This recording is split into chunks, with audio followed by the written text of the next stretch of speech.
Ukraine is marking Independence Day as Russia's war on the nation enters its 6th month.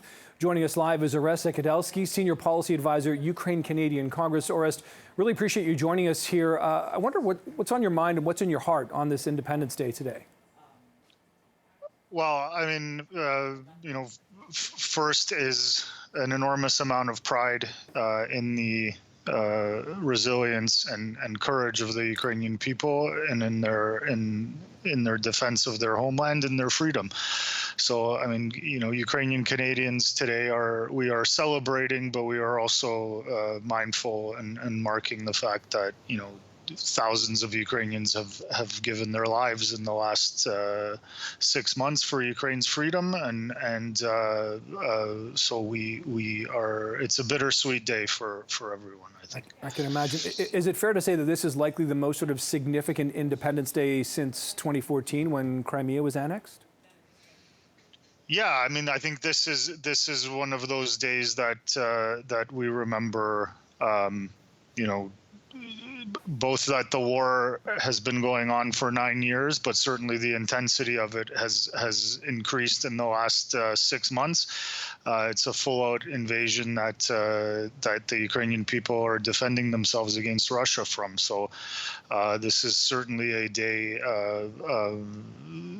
of significance for us, and we're grateful to all Canadians who are joining us today in marking the day and in all the assistance that Canadians have been providing to both Ukrainians who have been coming here and also to humanitarian efforts and so forth in Ukraine. We're looking right now at the President and First Lady.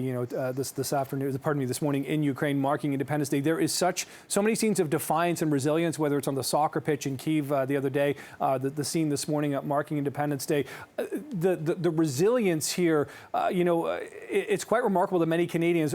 Can you explain a little bit about the sort of the Ukraine mindset and a little bit about like what these last 6 months have been like, not only for yourself, but for your friends and family perhaps back in Ukraine, and what this all means?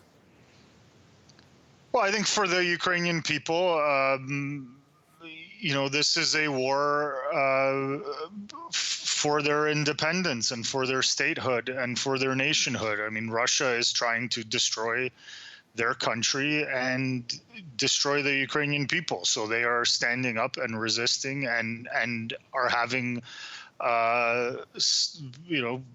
significant success in doing so. And it is really a national effort. Those who are not fighting are raising money or are, volunteering or delivering humanitarian aid or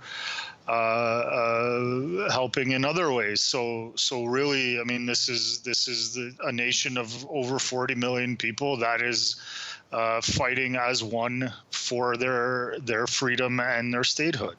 What's happened, in the last 6 months, the rest has been remarkable. What Ukraine and Ukrainians have done effectively on their own. Yes, there's been help from the international community in terms of weaponry and sort of other things, but without the rest of the free world, Western world, NATO, etc. How do you feel? Like, how much more does Ukraine need right now? I mean, they've held their own remarkably for 6 months, but what more do you need? Well, Ukraine will win this war, and it has both right and justice on its side. It has morale on its side. Ukraine is fighting for their homes, for their freedom.